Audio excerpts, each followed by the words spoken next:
안녕하십니까. 반갑습니다. 진시황TV의 진시황입니다. 오늘은 2019년 6월 18일입니다. 6월 18일에 시장 분석 시작해 보도록 하죠.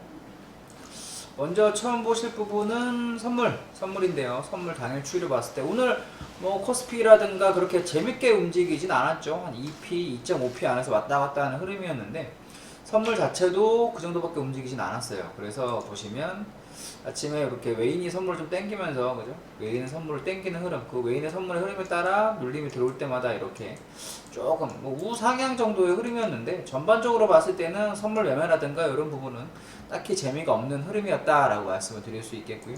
코스피 현물 먼저 보면요. 현물은 외인, 기관, 금융투자, 투신, 연기금 다 매수, 개인만 매도하는 흐름을 보여줬다. 근데 외인도요 막판에 좀 샀어요. 막판에만 이렇게 좀 사주는 흐름을 보였다라고 볼 수 있겠고요. 그 전까지는 싹 그렇게 외인도 매수가 재밌진 않았습니다. 코스닥 갑니다. 코스닥을 가면 오늘 코스닥이 조금 그죠? 외인, 기관, 금융투자, 투신 다 매도, 연기금하고 개인만 매수. 그러다 보니까 지수 자체도 약세, 외인하고 뭐 기관하고 같이 패대기를 친다라고 한다면 외인 매도, 기관 매도, 뭐 다 매도, 개인만 샀다, 연기금 사고, 그럼 결과적으로 시장은 오후에 1시 이후부터 이렇게 하락 흐름을 보였다라고 볼 수 있겠습니다. 차트 보면서 설명을 드리면요. 원달러 환율은 오늘 1184원 90전 모습을 보이고 있고요. 역시 다 지우고 봐도 횡보, 그죠? 차트 자체도 이렇게 지금 보면 1177원 정도에서 1195원 50전 사이에서 그냥 박스를 좀 왔다 갔다 하고 있어요. 당분간 오늘 좀 야간에 오늘 내일 해가지고 미국에서 FOMC 회의 중요한 결과가 좀 나오기도 하니까 그거에 따라서 방향성도 좀 나타날 겁니다. 급등을 했잖아요, 그죠? 단기간에 급등을 했으니까 약간 또 옆으로 기어주는, 이렇게 또 약간 옆으로 기어주는 흐름이 나올 겁니다. 그렇게 체크를 하시면 좋겠고요. 선물 봅니다. 선물은 보시면 다 지우고 볼게요. 여전히 돌파를 하지 못했죠. 짧은 박스는 여기라 그랬고요. 큰 박스로 봤을 때는 여기에서 여기라 그랬습니다. 그 안에 이제 봐드리면 큰 박스는 여기, 그죠? 275에서 265, 한 10p 사이의 박스가 이제 약간 큰 박스고, 작은 박스는 여기. 요 정도가 이제 돌파되는 흐름이 나와야, 요게 돌파되는 흐름이 나와야 된다라고 했는데, 오늘 중간에서 왔다 갔다 하는 흐름 여전히 보여줬고요. 분봉으로 보시면 조만간 또 한쪽으로의 방향성, 뭐 삼각, 그죠? 삼각에서 어저께 말씀드렸는데, 삼각이 위쪽으로 터진 거에 비해서는 생각보다 아직은 가고 있진 못해요, 그죠? 그리고 이걸 강력하게 넘지 못했어요. 위쪽으로 터졌지만 꼭지점 모서리는 돌파를 했는데 지난번에 전고나 이런 부분 아주 강력하게 넘은 건 아니다. 이게 넘어가서 최소한 2274, 3 돌파하는 흐름이 나와야 조금 더 안심을 할 수 있는데 아직까지는 좀 찝찝하다라는 건데, 다행히 코스피 같은 경우에는 개인을 제외하고는 다 매수 흐름이어서 상방 흐름도 기대해 볼 만하다라는 겁니다. 그러니까 일단은 매매 이 구간에서 단타라든가 매매 잘 하시는 분들은 하셔도 되고, 일단 코스피 자체가 매수가 들어오고 있기 때문에 되도록이면 또 코스피 부근에서는 매수도 한번 해보는 것도 나쁘지 않겠다 말씀 드리고 있겠습니다만, 확인은 최종적으로 가는 쪽으로 돌파 시 매수, 이탈 시 매도 이렇게 한번 해보시면 좋겠어요. 그리고 코스피 보죠. 코스피도 그래서 역시 갇혀있죠. 2120에서 2050 사이에, 70포인트 사이에 갇혀있는데, 이 안에서 지금 이게 종목이라고 본다면 12평 어저께 무너지려고 했지만 오늘 다시 12평 지지하는 흐름, 5위평 못 넘고 12평 지지, 그죠? 조만간 방향성이 또 한번 나올 가능성이 있다. 대응은 2080 정도 깨지면 매도, 그 전까지는 매수 유지, 뭐 추격하셔도 좋고, 눌린 매수는 2080 정도까지 대응을 하시면 좋겠습니다.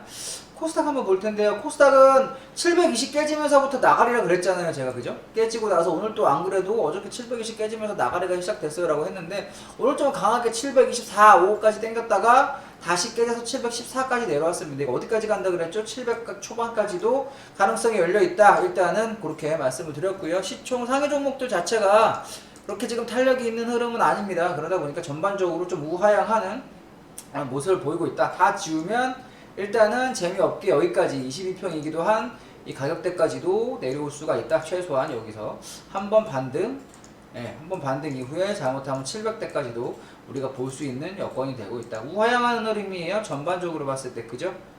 다 지우고 보면 우하향하는 흐름이 이렇게 나오고 있습니다. 여기 깨지면서부터 이게 그죠? 저항이 되고 있고 저항이 되고 있고 725가 저항 이탈했다가도 반등 왔다가 재차 깨지고 앞으로 계단식으로 그 다음에는 720이 강력한 저항이 될 거예요.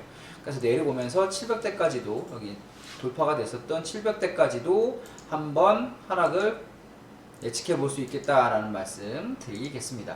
다음은 종목 보죠. 종목은 일단은 뭐 삼성전자를 보는데 삼성전자는 오늘 매수 외인이 또 매수를 많이 해줬어요. 삼성전자 같은 경우에는 매수를 해도 된다라는 얘기 드리고 있죠. 43,000원 이탈 컷으로 43,000원 초반이나 43,000원 중반 정도면 매수를 해라 계속 여기서 해도 된다라고 며칠째 말씀을 드리고 있는데 컷은 짧게 잡으세요. 43,000원 깨지면 잘못하면 저 밑에까지 가버릴 수가 있어요.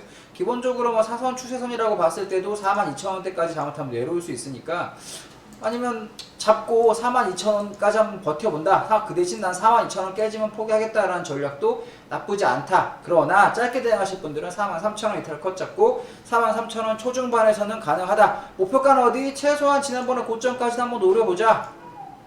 그죠? 눌림 왔으니까 눌려갖고 이렇게 올라가다가 최대한 지난번에 고점까지는 한번 노려보자. 그래서 47,000원까지 한번 기대를 해보자 라는 겁니다. SK하이닉스 갑니다. SK하이닉스 잠깐만요. SK하이닉스는 여전히 오늘 오늘 기간이 4주군 있지만 전반적으로 봤을 때 우하향하는 흐름이 아직도 계속되고 있어요. 사라 그랬어요? 사지 마세요. 택도 없으니까 살 생각 하지 말고. 이거 누가 사라 그랬어요? 사지 마. 네, 사지 마세요. 아시겠죠? 버리세요. 다음은 셀트리온 갑니다. 셀트리온 헬스케어. 셀트리온 보면 셀트리온은 오늘 계속 외인을 사요. 오늘 기간도 샀어요. 그러다 보니까 좀 오르고 있죠. 여기 외인인데 외인 보유수량 보이시죠? 외인 보유수량인데 제 머리 때문에 가리네요. 이렇게 외국인 보유수량입니다. 그쵸? 외국인 보유수량인데 보시면 우상향하고 있죠. 그러다 보니까 계속 올라가고 있어요. 조정에 짧게는 20만원, 깊게는 19만원까지 기다려보라. 그럼 20만원 초반에 1차, 19만원에 2차, 그 대신 포기는 19만원 이탈. 여전히 동일한 뷰를 가지고 있고요. 내일도 모레도 내려오면 그렇게 대응을 하셔도 상관없습니다. 그래서 19만원 초반에 가장 좋은 자리고 거기까지 안 준다라고 한다면 20만원 초반엔 사라. 어저께도 왔었잖아요. 그래서 사시고. 여전히 전략은 동일합니다. 1차 매수 라인, 2차 매수 라인 있다면 여기가 1차예요. 여기가 2차예요. 그럼 최종적인 포기는 이거 깨지면이에요. 아시겠죠? 그러니까 셀트리온도 그렇게 한번 해보시라. 이미 많이 올라왔으니까 따라가는 매매는 여기서부터 이만큼 올라왔습니다. 17만원에서부터 21만원 가까이 올라왔는데 이걸 추격을 해야 될까요? 아니겠죠? 추격을 하지 마시고 일단은 눌림 한번 기다려 보시고 안 주면 또 다른 종목 설명드리도록 할게요. 그리고 셀트리온 헬스케어도 마찬가지고 전반적으로는 좀 약간 흐름이 많이 보였으니까. 그리고 컴투스 게임 관련된 종목이 오늘 또 많이 올랐죠. 컴투스 오늘 게임 관련 종목이 컴투스가 좀 많이 올랐는데 바닥에서 지금 외인이 오늘 좀 사고 기간이 샀는데 아직까지 바닥을 완벽하게 다졌다라고 보기는 어렵습니다. 주봉에서 봐도 그죠? 컴투스가 2018년까지 해서 상승을 해서 19만 1,000원까지 간 이후에 최소한 16만원이 무너지면서부터는 나가리라고 보셔야 돼요. 그리고 계속 이렇게 레벨 다운을 하잖아요. 그죠? 레벨 다운이란 얘기는 여기서 또 박스를 쳤다가 다음 박스 내려왔다가 여기서 또 이렇게 박스를 쳤다가 다음 박스 내려왔다가 그죠? 근데 그 다음에 박스가 아니라 계속 우하향하고 있잖아요. 그죠? 그러면 아직까지 이게 하락이 마무리가 됐다라고 보기 어려워요. 계속 저가를 깨니까. 그럼 최소한 얘는 11만원을 넘어가는 흐름에 나와야 그리고 눌림의 조정에 나와야 매수가 가능한 거예요. 아직까지는 하락이 다 끝났다라고 보기 어렵고 11만원 돌파하면 하시면 됩니다. 1차, 2차, 3차 다 하락이 나오고 있는 상태인데 아직까지는 완벽하지 못해요. 11만원 돌파가 중요하니까 11만원 돌파하면 컴투스는 그때부터 조정 생각하고 눌림에 잡아보십시오. 여기 11만원 여기요. 11만원이 넘어가면 이 강력한 매물대가 저항대가 있잖아요. 그러니까 그게 돌파된 흐름이 나오면 이렇게 손을 거봤더니 어머나 여기 그죠? 여기 다 그래요. 그럼 11만원이 넘어갔다가 조정 들어오면 그때부터 중장기적으로 모으는 건 괜찮겠다. 최소한 122평을 위쪽에서 물고 가야 됩니다. 120평 아래에 있는 종목은 매집하면 안 돼요. 아시겠죠? 물량을 매집하면 안 되니까 그렇게 보시면 좋겠습니다. 국내 시장 봤고요. 종목 봤습니다. 해외 시장 보겠습니다. 나스닥이 먼저 나왔네요. 나스닥을 보면 뭐 7750을 넘지도 못하고 옆으로 기고 있는 상황인데 FOMC 결과에 따라서 눈치를 보고 있어요. 그래서 FOMC 결과에 따라서 좀 긍정적으로 나온다 그러면 한번 고점 돌파 7750까지도 가능성은 있고, 그게 좀 마음에 안 들게 나온다, 시장에서 기대하는 것처럼 안 나온다 그러면 재차 이렇게 하락하는 흐름이 나오겠죠. 그죠? 그러니까 일단은 오늘 내일까지 좀 기다려보자. 어쩔 수 없습니다. 그거에 따라서 움직이는 거니까.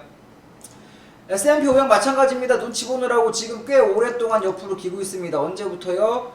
6월 10일부터 오늘이 며칠? 6월 18일. 꽤 오랫동안 옆으로 기고 있다. 여기서 이제 방향성은 FOMC에서 멘트가 어떻게 나오느냐에 따라서 이렇게, 예. 이렇게 가느냐, 아니면 이렇게 가느냐. 그죠? 그렇게 달려 있어요. 하지만 전반적으로 봤을 때는 최종적으로는 뭐 장기 레이스로 가실 분은 하방을 모아도 나쁘지 않겠다라는 거고, 금리 인하가 시작되기 전까지는 그게 되면 좋겠다 하겠지만, 막상 되기 시작하면 이게 왜 됐는지 원인이 분석이 들어가면 침체기구나, 아래 공포구나, 아래 시작됐구나. 그래서 이제 빠지는 흐름이 나올 거다. 조금만 또 기다려 보시면 좋은 변동성 나올 겁니다. 오일입니다. 오일은 뭐 80달러까지 갈 거다, 피격돼서 뭐 여러 가지 얘기가 나왔지만, 여러분이 보시기에도 일단 이걸 삼각이라고 하든 뭘 하든 추세선을 못 넘고 있죠. 변곡을 만들고 있는데, 그래도 우하향 가능성이 조금 더 높네요. 현재 흐름에선. 그죠? 분봉 보시면 여전히 여기서 이렇게 못 넘고 있더라. 55달러는 당연히 못 넘었고요. 지금 흐름에서는 이런 식으로 나오고 있어요. 그죠? 60분 보시면 이렇게 나와 있고, 여기서 이렇게. 그럼 뭐 이 삼각이 만들어지고 있다라는 겁니다. 이 구간에서의. 그죠? 여기서 왔다 갔다. 그럼 여기서 요 가격만 깨지면, 여기 받쳐줬던 요 가격들만 깨져준다면, 여기만 깨져준다면 다시 한번 하방 이탈을 기대해 볼 수 있는 조건이 되겠다라는 거예요. 거기서 이제 만약에 이 변동폭만큼 빠진다 그러면 50에서 4.5달러니까 일봉에서 체크를 해보면 4.5달러가 빠진다고 한다면 51.7이니까 46까지, 그죠? 이런 흐름까지 갈 수도 있겠다라는 얘기 드리고 있습니다. 빠져버리면 의외로 46달러, 45달러 후반까지도 가능하니까 오일은 일단은 하방 우위의 대응을 하시면 좋겠습니다. 다음은 골드 갑니다. 마지막인데, 골드 보면 골드는 상승이에요. 이 종목으로 보라 그랬죠? 종목처럼. 그러면은 급등했다가 추세가 시작됐죠? 추세선 돌파 이후에 여기서, 그죠? 추세선 돌파 이후에 조정은 이쁘게 딱 12평까지 오고, 재차 고점 한번 넣고 윗꼬리가 달렸지만 재차 12평 지지하고 재차 또 발 딱 서가지고 가려고 하는, 세워놨잖아요, 종목 자체를. 그죠? 그러니까 그렇게 보시면 되고, 장중에 눌림의 매수 계속 유지해요. 눌림의 매수. 뭐 이런 구간에서 오면 매수를 해야죠. 1330에 1320 이 사이는 무조건 매수가 걸렸잖아요. 조정에도 마찬가지예요. 그 대신 1320 깨지면 포기. 예. 지금도 살짝 높게 잡으실 분들은 이런 구간에서도 돼요. 분할로 잡겠다라고 한다면 1340 초반, 그리고 1330 뭐 1420 중반, 이 동그라미 친 구간에서 1차 2차 나눠 잡은 다음에 1차 2차 잡고 1320 깨지면 포기하는 전략으로도 짜셔도 됩니다. 일단 금은 올라가고 있어요. 근데 조심할 거 하나, FOMC 결과에 따라서 금값이 갑자기 확 밀릴 수도 있다라는 거, 변동성이 클 수 있으니까 참고하시고, 생각보다 조정이 깊게 들어올 수도 있으니까 뭐 생각보다 깊게 조정이 들어오면 어디서 사면 될까요? 쌤은 하방으로 보신다는데, 그럼 1300 초반까지 기다려 보시는 거예요. 일단 아시겠죠? 그렇게 하고, 뭐 약간 공격적으로 대응 잘 하시는 분들이야 이 구간에서 이거 이탈 컷으로 매매를 하시면 되고요. 좀 보수적인 분들은 또 일봉으로 추세는 이 구간에서까지 기다리시면 되겠다. 그렇게 해서 종목 시장 다 봤는데, 우리나라 그리고 그러니까 코스피 그리고 S&P 500 나스닥 다 FOMC 회의 결과에 따라서 방향성이 정해지기 때문에 눈치를 많이 보고 있습니다.